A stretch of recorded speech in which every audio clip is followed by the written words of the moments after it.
বিস্তারিত তাফসির জানার জন্য কোন তাফসিরটি ভালো হবে? বিস্তারিত তাফসির জানার জন্য আপনি যদি কোনো ইমাম ইবনে কাসির রহমতুল্লাহ আলাইহির তাফসিরটি পড়েন যথেষ্ট।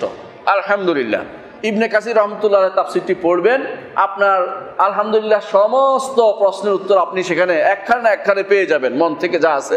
কারণ তিনি কখনো এটা উত্তর দিয়েছেন, কখনো দূরে আরেকখানে উত্তর দিয়েছেন। এই জন্য পুরো তাফসিরটা পড়বেন। অন্যান্য তাফসিরগুলির কথা আমরা বলবো না। অন্য তাফসিরগুলির মধ্যে আপনি জানেন না কোথায় ভুল আছে, সেটা আপনি বুঝতে পারবেন না। এই জন্য সেটা না বলে আপনি অবশ্যই তাফসিরে ইবনে কাসির পড়বেন। তাফসিরে ইবনে কাসির পড়বেন বেশি জ্ঞান অর্জনের জন্য। আর যদি সামান্য কিছু জানার জন্য হয় তাহলে আলহামদুলিল্লাহ আমাদের তাফসিরটা পড়তে পারেন, যেটা বাংলা অনুবাদ সংক্ষিপ্ত তাফসির, এটা পড়তে পারেন। নেটও আছে এবং ইন্টারনেটে ইয়াও আছে, পিডিএফও আছে, আবার সেটার অ্যাপসও আছে, আবার সেটার হার্ড কপিও আছে।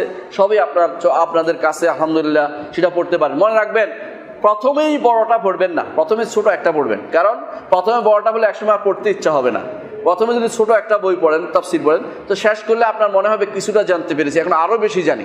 দ্বিতীয় স্তরে এসে আপনি তাফসির ইবনে কাসির পড়ুন, এটা আপনার প্রতি আমার অনুরোধ।